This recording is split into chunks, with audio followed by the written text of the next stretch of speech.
கண்ணம் கிள்ளியது அடி இப்போதும் நிறம் மாறாமல் இந்த நெஞ்சில் நிற்கிறது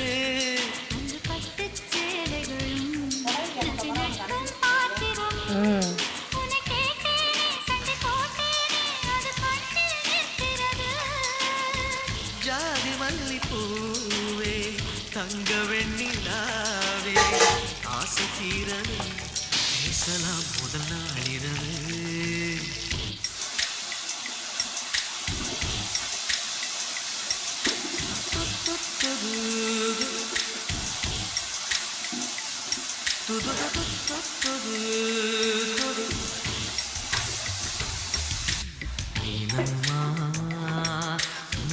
நேசிக்கவும் அந்த வாசிக்கவும் என்ன காத்திருக்கு